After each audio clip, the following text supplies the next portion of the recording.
Hi everyone, Helen Blunden here. Hope you're happy, healthy and well. It is time for a new book review today, and today I know I'm going to stuff this one up because it is such a difficult book to explain. The book that I'm going to talk about some of the life lessons learned is Robbie Arnott's Flames. I found quite later on that this book is a VCE book. It is a book the students who are in year 12 here in Victoria are doing as a school text, or they might have also done as a school text. I'm not entirely sure. On the one hand, I understand why it could be a school test based on the imagery and based on the themes of colonialism and also humans' relationship with nature. So I can understand it in that context, but there are aspects of this book which I don't understand how they fit into the story here, which I'll talk about, but that could be something of my own, I guess, prejudice or own thoughts about what is done here. I'm going to put it out there that this book is really difficult to explain. You're going to have to hold all judgment because it's described as magical realism. So if you like magical realism, then you know you'll enjoy this one. This one I had to kind of suspend judgment, but when I started to read it, every single chapter is written in a different way. So we get different perspectives from the protagonists who are in this book, but also the perspectives of river gods, of entities, part of the world. So we kind of have to suspend judgment because we don't know what's real and what's not. Everything's kind of is fluid. It melds into each other. And so the very first chapter, what we find out is the mother, Edith McAllister, dies and she comes back twice. And when she comes back as this mythical, beautiful fern, part of nature. And she washes for 4 days because she needs a lot of moisture. But then she self-combusts in the front property of her ex-husband, who happens to be a fire god, which we find out quite later. Can you see how this is all very confusing? There is a chapter on Carl and a relationship that he has with his seal as in S-E-A-L, which is actually quite a beautiful chapter, and the one I really liked, that showed the symbolism between how man can work with nature, can work with animals of nature. There's a chapter on the perspective of a cloud god. There's a perspective of a water rat. There's different aspects of writing. So we see one chapter that's written in the format of journal entries and another that is written in the format of letters. There is a story about a private eye as well, who gets hired by Levi McAllister, who is the son, who basically thinks to himself that after the death of his mother, he doesn't want his sister to go through a similar cremation, I guess, and reincarnation twice. So he builds her a coffin, and his sister Charlotte gets the heebie-jeebies with that and runs away. So there's a story about grief, and that's the story of him building the coffin and trying to find people to help him find his sister, but also help him build this coffin. There's a story of different people who come into their lives who are trying to also kind of make their sense in the world. There's also a love story between Nicola and Charlotte. There is a story of animals. There is a story of gods, fire gods. It's a bit of a mixed. Look, when I was reading this book, I had to actually write it all down to try and glean the symbolism and the stories, because they all melded into each other. Now, I know I'm making a mess of this, and you're probably thinking, that doesn't even sound like a book I want to read. Magical realism, where you don't know what's real or what's not, that every chapter is written on a different style, but somehow it all links in together. And what I found quite fascinating is that this was enthralling reading. It engaged me right from the beginning. Usually I don't go for magical realism stuff. I'm not really interested in that stuff. And I'm going to put it out there that, like, you know, reading Neil Gaiman doesn't do anything for me, unfortunately. I know he's really good, but I don't read Neil Gaiman, but there's a mix of American gods in this in this book, but there's also aspects of Hemingway's Old Man and the Sea, especially how Levi returns to the sea to have this relationship with a seal. There's also the story of Carl and his seal and the fighting between the seal and other sea creatures as well. So when I read this book, it was a mix of all other books that I have read, and they were Old Man and the Sea that I mentioned, American Gods, Neil Gaiman. There was a couple of movies that came to mind. The first one was Firestarter with Drew Barrymore, where, you know, she started fire because Charlotte also can't control this bit of spark, this bit of fire in her, and requires Nicola to kind of keep holding her down and kind of keep putting out fires. There's also aspects of The Crow. A man becomes this cormorant evil bird, black, killing wombats, the poor innocent wombats in one chapter. There is a strong reference to kind of like detective noir. As I was reading this book about the story about the detective, I thought to myself, was he a man?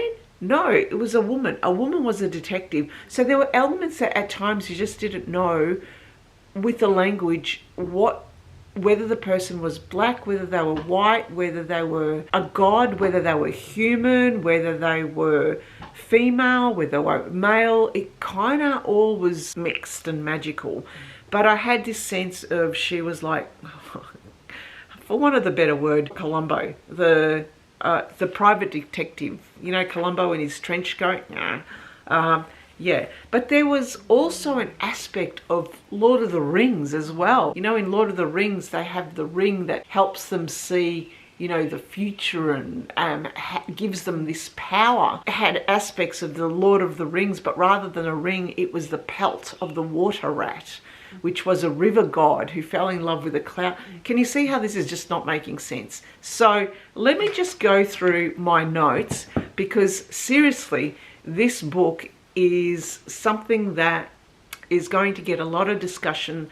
I can just imagine the discussions at high school. So the students out there doing this book, I think ultimately I would say make your own meaning out of it. I don't think there's any right or wrong out of this. It's purely what you'll glean out of it. This is what I gleaned out of it. So I mentioned that this book has various chapters, and each chapter is headed by some kind of element. Sometimes not even an element, it's just a title like feather, cloud, and so forth. Okay, let's start with fire. What I got out of this element is that fire can be both helpful and also destructive, depending on obviously how you use it, but also how the different white man and the indigenous people used fire for their own methods and uses. In some sense, I felt fire meant a lack of control, but fire was also the god who fell in love with Edith, and he was a fire god. And I had him as someone who was distrustful, someone who was very powerful, but ultimately in the hands of the wrong people, or the hands of people who can't control it, it can get out of hand. And so what we find is that Jack and Edith, Jack was the father, he was the fire god, and Edith was the mother who had died. Jack, in his original relationship with Edith, really said something, he wasn't truthful with her, so he was a bit manipulative to make her fall in love with him. This relationship started with malintent. Their children, Charlotte and Levi, Charlotte was a 23-year-old who was basically, she also escaped because her brother was making a coffin for them. But Levi is someone who doesn't like the sea, but he needs a purpose, and he feels that his purpose is to create this coffin to help Charlotte to not go through and have the same happened to Edith, that is, to die and then to come back twice and to self-combust. But Charlotte has this little, I guess, talent. She's our fire starter. She's the Drew Barrymore character, where her relationship with Nicola, who also happens to be the daughter of Carl and the seal, who we come back to, is a good one. Their relationship starts on really good terms, and so Nicola is able to help Charlotte control her fire starting. So I'm seeing here there is different aspects of how a relationship between people can start, whether it's good or badly intended. So let's talk about now the air aspect, which is the clouds, and also I put here the bird. There is an element of a storyline where the wombats are dying, and I have the wombats here as part of the earth. The wombats are found dead on this property that Charlotte goes to hide on in the south of Tasmania. Tasmania is, if you haven't visited Tasmania, it is Australia's southern island, a beautiful wild place, lots of forest, just beautiful. So this whole book is taken place there. In this chapter, the wombats are dying, their eyes are pulled out, and the person who owns the property, who has Nicola there and also Charlotte there to run the property, goes a bit nuts. He goes crazy. In fact, he gets all mental. He goes, I don't know, he goes crazy. And that's another story where, I guess any horror movie, there's always some man who then just goes on a bender and just doesn't understand what's going on, and then he wants to shoot everything up. Anyway, it goes like that. The wombats are dying, and we find out also that the bird, the crow, ends up killing the wombats, but then the man who owns the property ends up being the crow himself. So he becomes evil. He becomes the crow. Now, okay, right, let's move on. It's very confusing. Right, so we've got Earth. And here with the Earth, what I got out of it is that Earth is all about regeneration. Left to their own devices, left without man, Earth will always regenerate. The forest will come up, the leaves will come up. It basically becomes alive. However, man, colonization, the white man coming to this land basically destroyed it and has polluted the seas, has polluted the rivers, which then impacts the animals, the seal and the water rat and the wombat. So they've impacted and destroyed through pollution, climate change, and everything has destroyed the world. However, there is a relationship between man and nature that can also work, and we see that with this beautiful story of Carl and the seal. Now, Carl happens to be Nicola's father. See how all this whole story interlinks, all these chapters interlink. I see Carl and seal as man and nature living together in harmony, and you can, but in nature, there's always something destructive, whether it is fire, whether it is other animals, whether it is destructive elements. There's always something there, and the seal dies, unfortunately, and Carl has to come to terms with his grief. Similarly with the humans, this whole story is about grief and loss and destruction, and how we've kind of lost our way because what we used to have a very good relationship with the land and with nature is now destroyed. There's an element also of distrust, because what happens, I've put distrust there because distrust is with the people. What I saw here was three elements of relationships. There's a relationship that man can have with nature, and sometimes it doesn't work. We destroy it.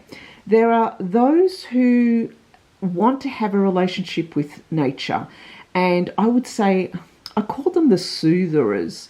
Those people who can soothe, those people who can basically accept that they can't control the uncontrollable, but they can work with it.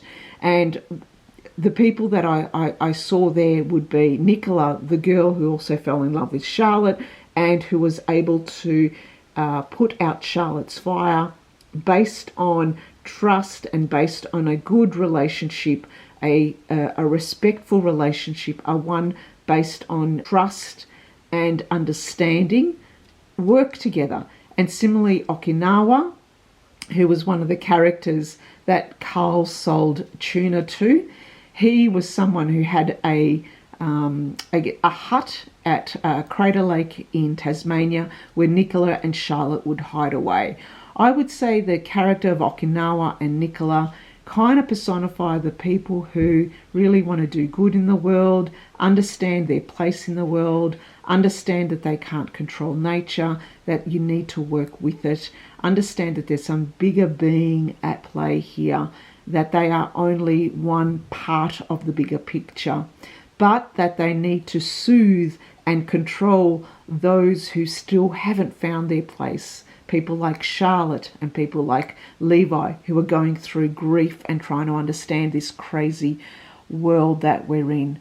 So as you can see, there's all a lot of different aspects to it. So I've written here cloud and water, which was the water rat. That was one of the relationships we saw here. There was Jack the fire god and Edith, who was the human, but their relationship was rooted in original malintent. There was Carl and the seal, which is real man, animal, the environment. A lot of different themes here. So another aspect of this book that I found a bit weird was that the males in this book, nearly all of them, except for Carl, except for Okinawa, all had some kind of destructive, violent, horrible characteristic. There was also the two miners who were trying to crack onto Charlotte to have a threesome, which is something that I didn't understand, why it had to be two people. Like what's the story? Why is the author going down that track? But one of the things, yes, that really did strike me was the fact that the majority of the male characters were all kind of abhorrent. They were violent. They were horrible. There was a chapter where letters were going back and forth between Levi and the coffin maker, and the coffin maker was absolutely brutal to him in how he reacted to him and how he basically thought that the women were out to get him. So there was this constant fight between males and females. The females of this story, though, were the nurturers, were the ones who returned to Earth. They were the ones who could only be reincarnated as well. The men weren't never reincarnated. And so again, I think that there was an element of, or a theme around females being of the earth and with the earth. They are the ones who really nurture the earth, and that the future of going forward, I guess, is having more of a feminine spirit with the world. I didn't understand, though, why Charlotte and Nicola had to fall in love. So there was an aspect there of a lesbian relationship, which to me I thought was a bit weird, in that it didn't need to happen that way. It could have easily just been a female friendship, but it was turned into a lesbian relationship. But also the fact that why was the need to have the two miners trying to crack onto Charlotte to have this threesome. I didn't think that there was a place for it in this book. Those two aspects were the only two things that really didn't sit right with me, and I really questioned why they were even put into the book. They could have either been left out, or by default themselves, just the situation that had transpired in the book, we would have got this sense of the disconnect between the male and the female, because I get this feeling that those two aspects of the book were simply just placed in there for, I don't know, popularity, for currency, for, I don't know.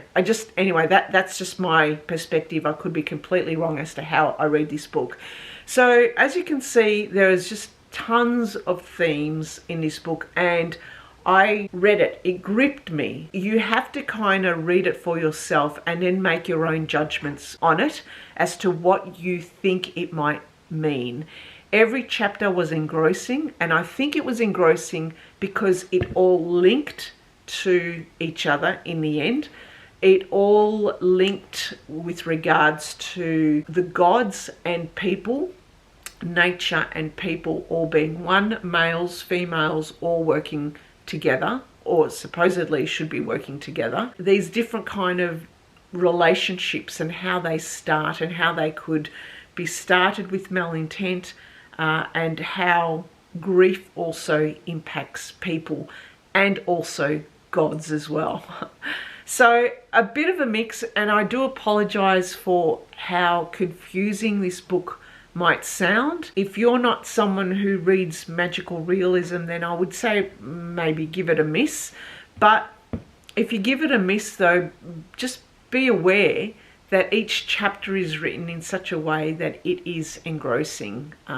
The language in here is actually quite flowery, it's quite descriptive, you want to try and grip onto something and make it real, but it's not real. I mean, if it's talking initially, the first chapter of a woman who comes back and she happens to be a moss and a fern, it is all quite unbelievably fantastical and highly, highly symbolic. I think symbolic. Well, these are the symbols that I got out of it. So I'd be interested to know what you think. How do you explain this book? It's a difficult one, I must admit, and I think it would be one of the most strangest books that I have read in 2023. Quite engrossing at the same time. All right then, thanks for listening, and thanks for watching. Bye for now.